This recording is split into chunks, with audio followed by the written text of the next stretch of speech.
Bismillah, assalamualaikum warahmatullahi wabarakatuh.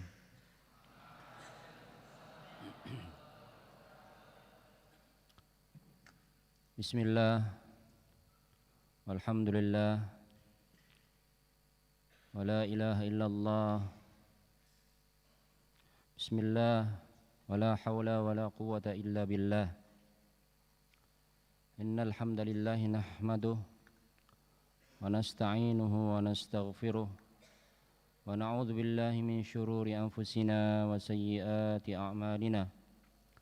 May yahdihillahu fala mudilla lahu wa may yudlil fala hadiya lahu. Asyhadu an la ilaha illallah wahdahu la syarika lahu wa asyhadu anna Muhammadan abduhu wa rasuluhu la nabiyya wa la rasula ba'dah.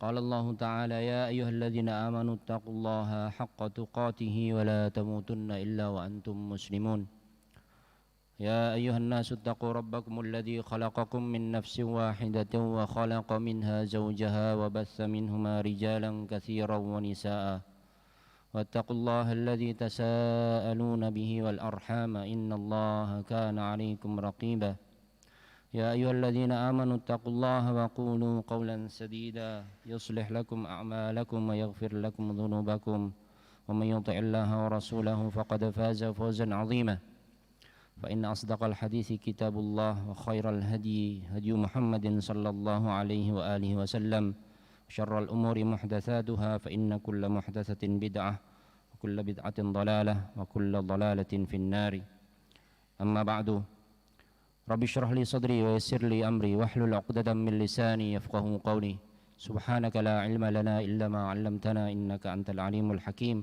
Allahumma la sahla illa ma ja'altahu sahla wa anta taj'alul hazna idza syi'ta sahla. Ma'asyiral muslimin, mari kita bersama-sama melanjutkan materi kajian daripada kitab Bulughul Maram, Kitabul Jami' bab at-tarhibi min masawil akhlaq. Kita telah menyampaikan bahwasanya ghibah adalah dzikruka akhaka bima yakrahu, menyebutkan sesuatu dari saudaramu, sesuatu yang dia benci.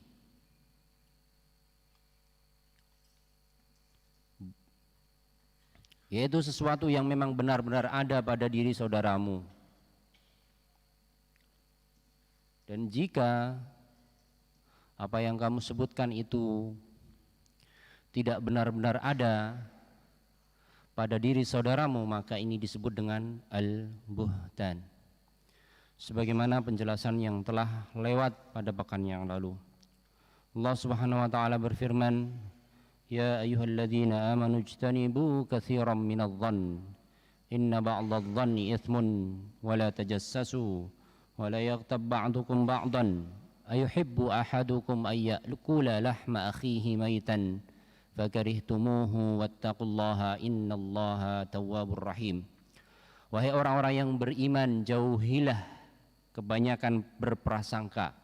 Sesungguhnya sebagian prasangka itu adalah sebuah dosa. Wala tajassasu, dan jangan diantara kalian semua saling memata-matai. Wala yaghtab ba'dukum ba'dhan, dan janganlah satu sama lain di antara kalian saling menghibah. Ayuhibbu ahadukum ayyakula lahma akhihi maitan fakarihtumuh. Adakah seorang di antara kamu yang suka makan daging saudaranya sendiri yang sudah mati? Tentu mereka akan merasa jijik kepadanya. Wattaqullah innallaha tawwabun rahimun, dan bertakwalah kalian kepada Allah, sesungguhnya Allah Maha penerima taubat dan Maha penyayang. Ma'asyiral muslimin rahimakumullah. Bagaimana dengan hukum mendengarkan orang yang sedang menggunjing seseorang atau menggibah seseorang? Imam An-Nawawi berkata dalam kitabnya Al-Adhkar, ya, ketahuilah bahwasanya ghibah itu sebagaimana diharamkan bagi yang melakukan ghibah, maka diharamkan pula bagi yang mendengarkannya dan menyetujuinya. Maka wajib bagi seseorang yang mendengar seseorang sedang menghibah untuk menegurnya, untuk melarangnya.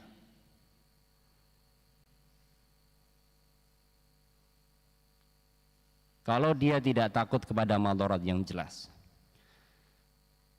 Jadi ketika dia mampu untuk melakukan pelarangan, pelanggaran, penghentian ghibah, maka dia harus melakukannya. Namun jika dia takut kepada orang yang sedang melakukan ghibah ini, maka wajib baginya untuk mengingkarinya dalam hati. Jadi jangan enjoy-enjoy saja mendengar teman kamu sedang menghibah teman yang lain. Apa kamu malah ikut nimbrung juga? Tidak. Jika kamu memahami, mengetahui bahwasanya itu adalah sebuah pergunjingan atau ghibah, maka sadari bahwa kamu harus mengingkarinya, menghentikan ucapannya jika kamu mampu. Jika tidak, ingkari dengan hati. Dan tinggalkan majelis tempat orang tersebut sedang menggunjing. Jika dia mampu dengan mengingkari dengan lisannya atau dengan memotong pembicaraannya, maka wajib dia lakukan. Misalkan, skut, diam, ya, engkau sedang menghibah, atau hal-hal semacam itu.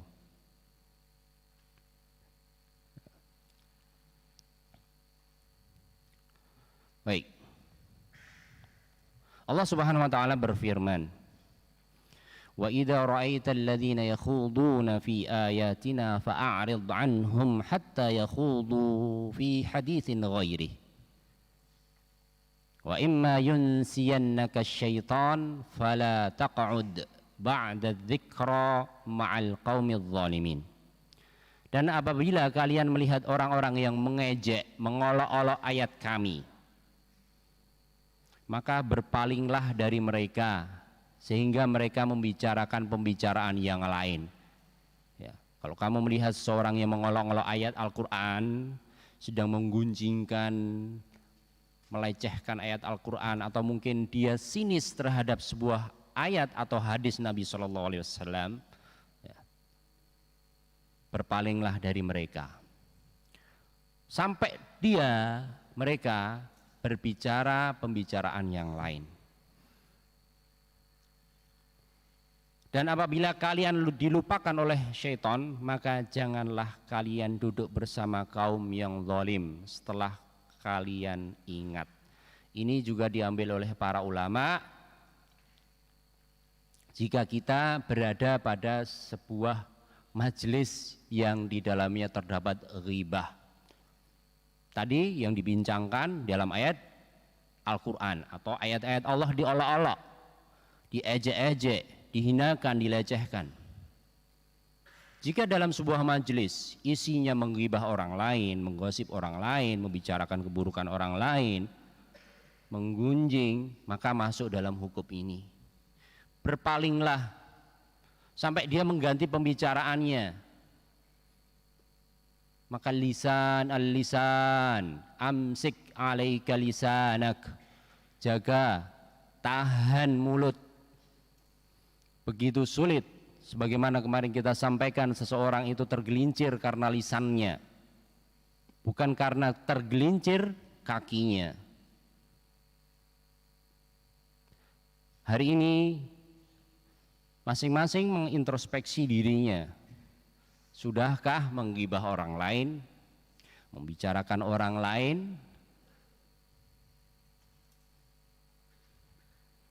Karena ghibah ini bukan hanya dosa kecil, dia termasuk dosa besar.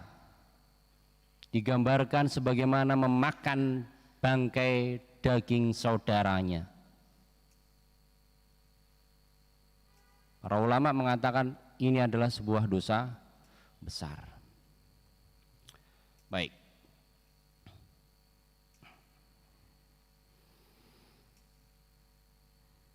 Seorang penyair berkata, wa sam'aka sun'an sama'il qabih kasaunil lisani 'anin nutqi bih fa innaka 'inda sama'il qabih syarikun liqa'ilihi fantabih. Wa sam'aka sun'an sama'il qabih kasaunil lisani 'anin nutqi bih fa innaka 'inda sama'il qabih syarikun liqa'ilihi fantabih. Akhirannya apa? Ha, kemudian di sananya ha. Dan pendengaranmu, jagalah ia dari mendengarkan kejelekan, sebagaimana engkau menjaga lisanmu dari mengucapkan kejelekan. Lisan dan pendengaran. Sungguh, ketika engkau mendengarkan kejelekan, engkau telah sama dengan orang yang mengucapkannya, maka waspadalah. Ya, jangan enjoy saja mendengar teman kamu yang menggibah ustadznya galak, ustadznya kereng, nggak mau senyum. Itu gibah? Gibah nggak? Ada ustadz yang nggak pernah senyum, kamu bilang oh ustadznya nggak pernah senyum. Gibah? Masuk. Jika memang ustadz itu memang tidak pernah senyum, kamu bicarakan bukan di depannya, ini masuk dalam kategori ghibah. Sebagaimana kemarin kita berikan contoh-contohnya. Ghibah ada dalam perkara yang sifatnya jasadiyah, ya, jasad, bentuk muka, bentuk tangan. Ada yang sifatnya khuluqiyah, akhlak seseorang, perangai, etika. Ada yang mengikat, ada yang sifatnya dalam soal agama dan seterusnya, seperti kemarin yang sudah kita sampaikan. Kemudian di antara ayat yang memerintahkan kita bila kita berada dalam majelis laghun, apa majelis al-laghw? Sebuah majelis yang tidak ada faedahnya. Di dalamnya orang menggibah, bercanda, kamu keluar dari tempat majelis itu nggak ada faedah. Itu termasuk majelis sendau gurau, al-laghwu. Apa firman Allah Subhanahu wa taala? Ketika mensifati orang-orang yang beriman, di antara sifatnya adalah dalam surat Al-Qasas ayat 55, wa idza sami'ul laghwa a'radu anhu. Mereka orang-orang yang beriman jikalau mendengarkan kata-kata yang tidak bermanfaat, sendau gurau, mereka berpaling.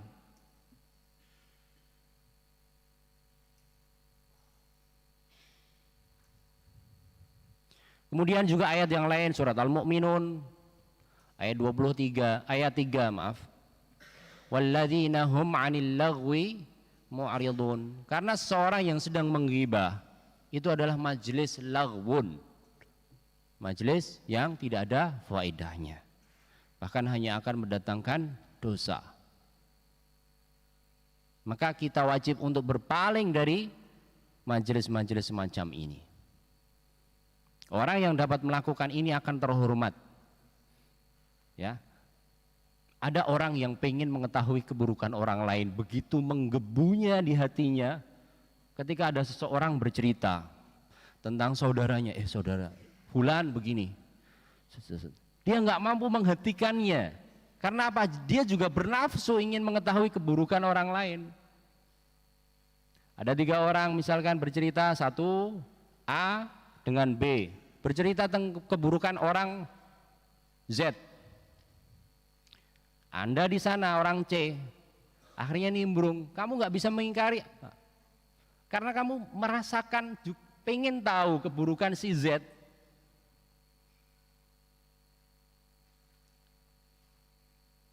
Maka disinilah perlunya ilmu, perlunya menahan diri, bahwasanya nggak ada faedahnya.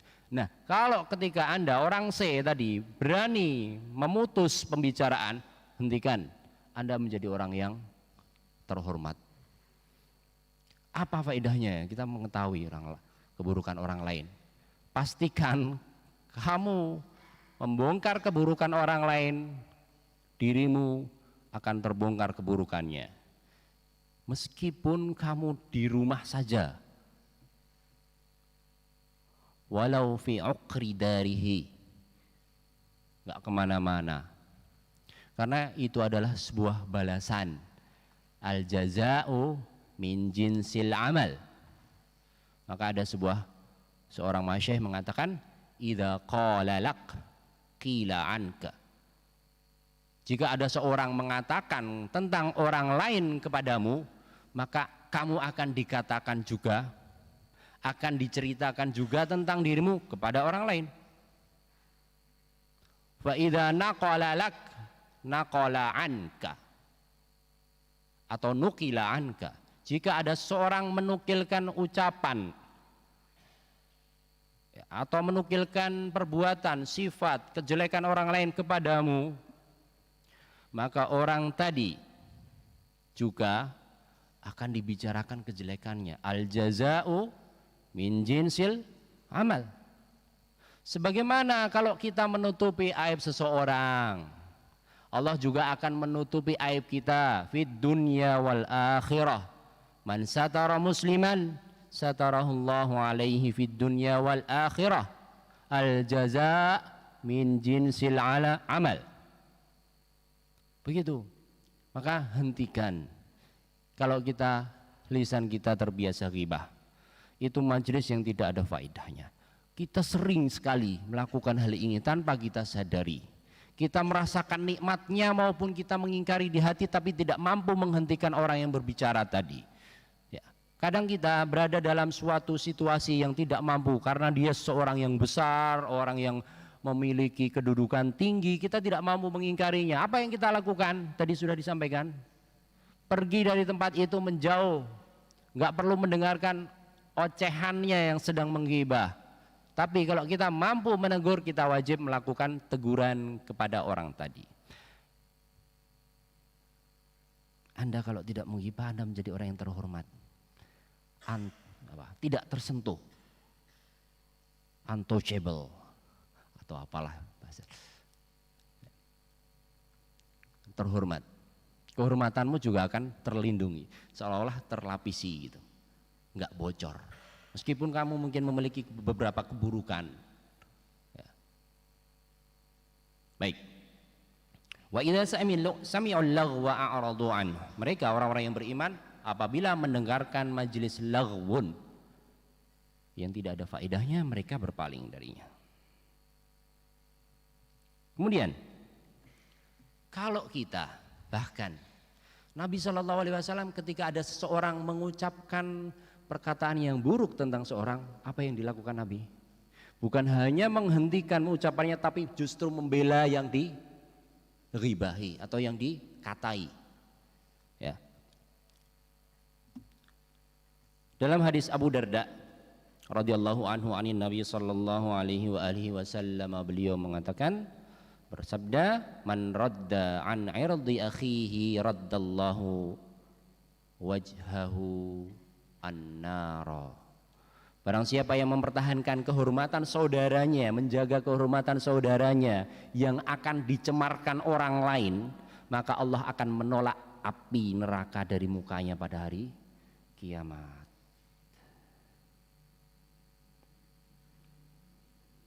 Ya. Mungkin kalau ikhwan nggak terlalu banyak menghibah, meskipun banyak. Tapi mungkin yang lawan jenis kalian mungkin yang banyak, karena mungkin terlalu banyak bicara atau apa. Ya. Apalagi di televisi ada istilah gosip, itu isinya cuman nggak ada faedahnya. Ya. Maka jangan dilihat yang seperti itu. Kemudian para salafus saleh juga demikian ya.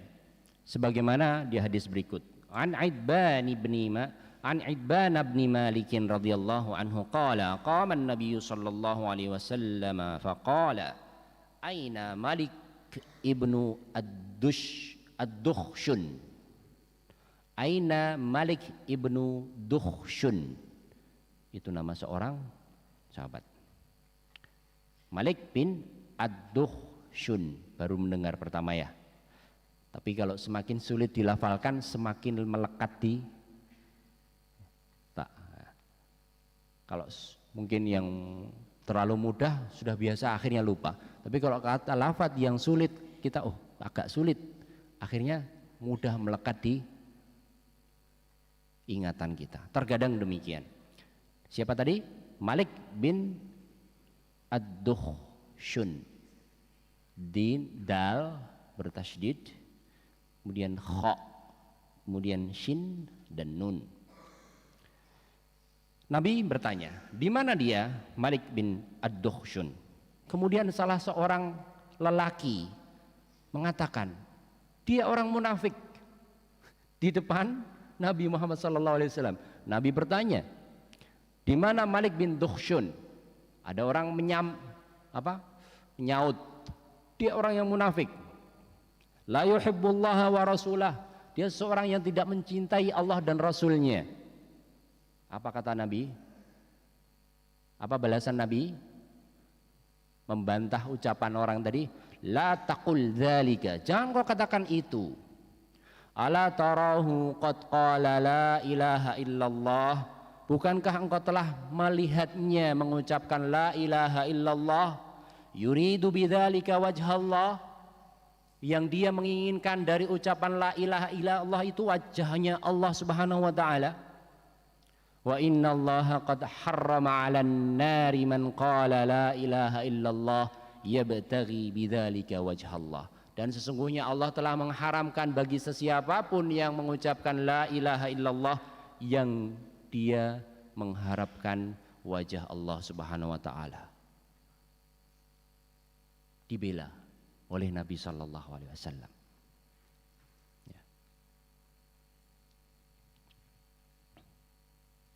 Contoh yang lain dari Ka'ab bin Malik. Saya hadirkan hadis-hadis ini supaya kita tahu ya, bagaimana mauqif sikap para sahabat, kemudian sikapnya Rasul bila mana ada kejadian-kejadian semacam ini. Dari Ka'ab bin Malik radhiyallahu anhu, dia berkata, hatta balagha Rasul al-Hir. Ini Tabuk.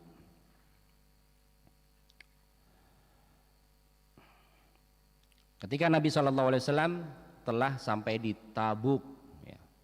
Faqala wa huwa jalisun fil qaumi bitabukin. Beliau dalam keadaan duduk mengatakan, ma fa'ala Ka'ab bin Malikin, apa yang dilakukan Ka'ab ibnu Malik? Kemudian salah seorang lelaki dari Bani Salamah mengatakan, ya Rasulullah, habasahu burdahu wan nadharu fi itfaihi. Wahai Rasulullah, ia telah tertahan oleh mantel dan selendangnya.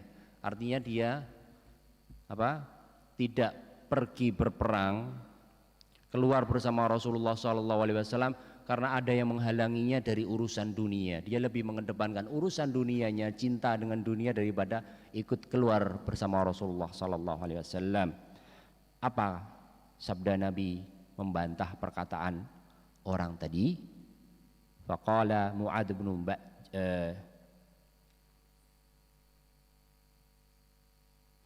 bukan Nabi, Mu'adz bin Jabal membela, bi'sa ma qulta, sungguh buruk perkataanmu. Mu'adz bin Jabal membela, wallahi ya Rasulullah, demi Allah wahai Rasul, kami tidak melihat Ka'ab bin Malik kecuali kebaikan. Fasakata Rasulullah, kemudian Rasul mengiyakan, diam. Ya, ini adalah beberapa bentuk contoh amalan para sahabat. Bahkan Rasul sendiri mencontohkan bagaimana bila mana ada saudara kita yang gibah. Yang pertama, sikap kita adalah diam. Jika mampu mendiamkannya, menegurnya, melarangnya, kita wajib melakukannya. Ya. Kedua, jika tidak mampu karena dia memiliki orangnya besar misalkan, atau memiliki kedudukan yang besar, atau dia ketua yang kita berwibawa, seseorang yang berwibawa, kita nggak mampu menegurnya, maka kita yang dilakukan adalah mengingkari dengan hati dan berpaling keluar dari majelisnya. Ya. Kemudian yang ketiga, bila kita mampu membelanya, kita harus membelanya. Ya, demikian.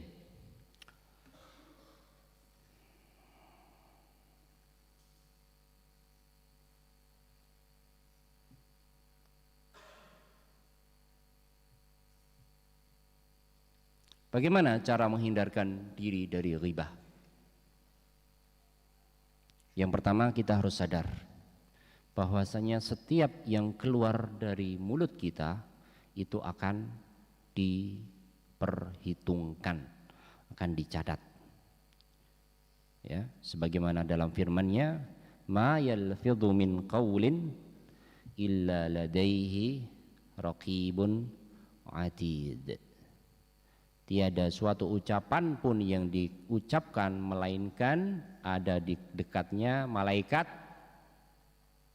Malaikat raqib artinya pengawas, atid yang selalu hadir. Ya, bukan malaikat namanya raqib atid, tapi ini adalah sebuah sifat, ya. Sifat dari malaikat yang selalu mengawasi manusia, selalu hadir. Apa yang keluar dari mulut kita itu akan tercatat. Kemudian juga firman Allah Subhanahu wa taala dalam surat Al-Isra ayat 36, "Wala taqfu ma laysa laka bihi ilmun, innas sam'a wal basara wal fuada kullu ulaika kana anhu mas'ula." Janganlah kalian mengikuti apa yang kalian tidak ketahui. Sesungguhnya pendengaran, penglihatan, dan hati itu semuanya akan ditanyai. Artinya dimintai pertanggungjawaban. Kalau kita menyadari hal ini, ya, umumnya kita tidak menyadari. Kita sering lupa, terlena dengan sesuatu yang mengasihkan dari hal-hal semacam ini, dari ayat-ayat semacam ini. Ya, mungkin kita akan sadar kembali ketika kita sudah lebih dewasa, ketika 30-an. Mungkin di sekitaran kalian, di umur seperti adik-adik ini, mungkin masih jarang yang betul-betul menyadari itu, kecuali 1-2. Nah, tentu jangan dekat-dekat kepada tempat-tempat yang mendatangkan dosa. Dekatlah ke tempat-tempat yang mendatangkan pahala, karena akan disentuh terus hatinya, sehingga dia mudah untuk sadar, mudah untuk memahami dan mengerti tentang ayat-ayat semacam ini. Kemudian Rasulullah Sallallahu Alaihi Wasallam bersabda ketika mensifati lisan, karena lisan termasuk sarana yang paling banyak memasukkan manusia ke dalam neraka. Sebagaimana firman-Nya, wa hal yakubbun nasu fin nari ala wujuhihim illa hasaidu alsinatihim. Bukankah tidak ada yang menjerumuskan manusia ke dalam neraka selain daripada lisan-lisan mereka? Bukankah tidak ada yang menjerumuskan manusia ke dalam neraka selain dari lisan-lisan mereka? Jadi lisan ini berperan penting dalam menjerumuskan manusia ke dalam neraka. Sebagaimana lisan juga berperan penting dalam memasukkan jiwa raga ini ke dalam surga. Pilihlah. Kemudian Nabi juga bersabda, "Aktsaru ma yudkhilun nasun nar al-ajwafan." Kebanyakan yang dapat memasukkan manusia ke dalam neraka adalah dua lubang. Kebanyakan yang dapat memasukkan manusia ke dalam neraka adalah dua lubang. Apa itu? Al-ajwafan, al-famu wal farju, atau al-faraj. Al-farju ya, al-farju bukan al-faraj. Al-faraj itu dari yang sulit dimudahkan, solusi. Tapi sini al-famu wal farju. Apa itu? Dua lubang tadi, mulut dan bawah perut. Paham ya? Dua hal itu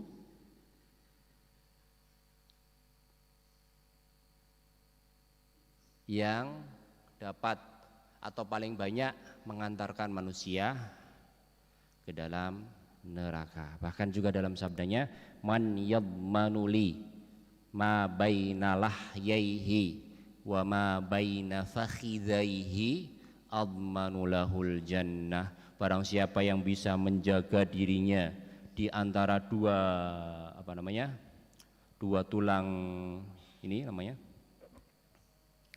dua tulang lisan ini ya, dan di antara dua paha yang bisa menjaga itu, Allah jamin surga. Artinya lisan dan bawah perut. Mafhum? Baik. Lisan yang menjerumuskan manusia ke dalam perkara-perkara yang dilarang, dosa, mengumpat, berkata kotor, termasuk di dalamnya menggibah.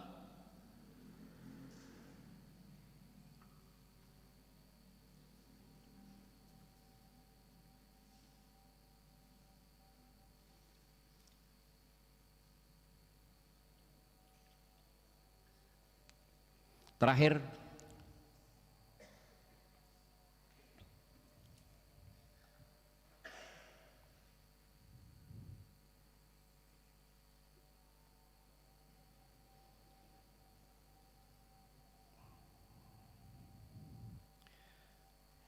mencela, menghibah itu tidak seluruhnya terlarang. Ada yang dibolehkan, tapi dibolehkan ini sedikit sekali dan hanya pada posisi-posisi yang manfaatnya lebih banyak, madaratnya kecil,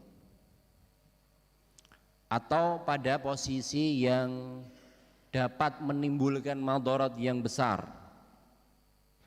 maka kita akan sebutkan. Adzammu laysa bi ghibatin fi sittatin.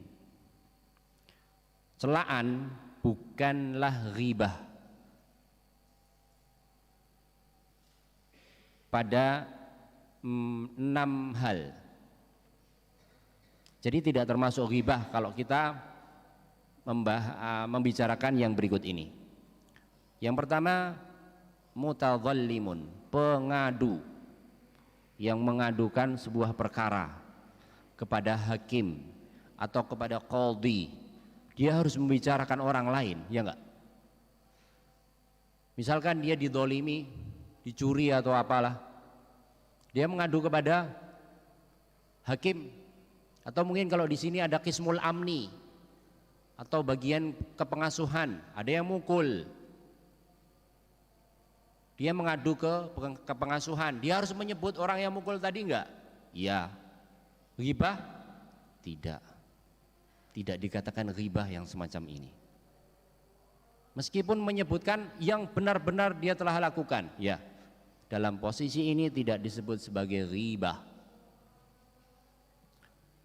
Kemudian orang yang mengenalkan, ini mungkin akan lebih panjang, kita jelaskan di pekan depan aja. Saya hanya menyebutkan poin-poinnya.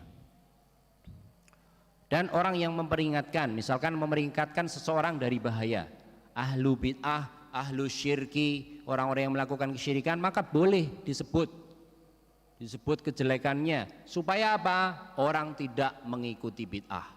Kebanyakan orang tidak masuk ke dalam kesyirikan. Kemudian wa mudhirin fisqan, dan orang yang menampakkan kefasikan, seperti yang pernah kita bahas ya, orang yang dia memang nampak melakukan banyak dosa dan orang semua tahu, maka itu bukan lagi ghibah, dia sendiri yang memamerkan kemaksiatannya. Maka orang kalau membicarakan dia, ya sudah, bukan hal yang ghibah. Au mustaftin, atau seorang yang diminta, atau seorang yang meminta fatwa. Saya akan meminta fatwa kepada seorang syekh, kepada seorang mufti, yang terkait mungkin hal-hal yang harus menyebutkan orang. Kemudian orang yang mencari bantuan untuk menghilangkan kemungkaran. Pada 6 perkara ini dibolehkan untuk menyebutkan orang lain atau bukan, dan tidak termasuk ghibah hal ini ya, karena ada kemaslahatan di sana ya, ada kemaslahatan atau menghilangkan kemadharatan. Saya akan sebutkan sekali lagi. Tidak termasuk ghibah pada 6 hal, yaitu pengadu, kemudian orang yang mengenalkan. Maksudnya orang mengenalkan itu misalkan dalam prosesi mau nikah, dia harus menyebutkan orang lain. Di antara yang disebutkannya, selain menyebutkan kebaikan, mungkin ada menyebutkan hal yang buruk 1-2, demi mengetahui, demi maslahat yang akan dijalaninya nanti ketika menikah, atau demi maslahat calonnya, dia akan setuju atau tidak, menyampaikan apa adanya. Kemudian apalagi orang yang memperingatkan, kemudian orang yang menampakkan kefasikan, orang yang meminta fatwa, dan orang yang mencari bantuan untuk menghilangkan kemungkaran.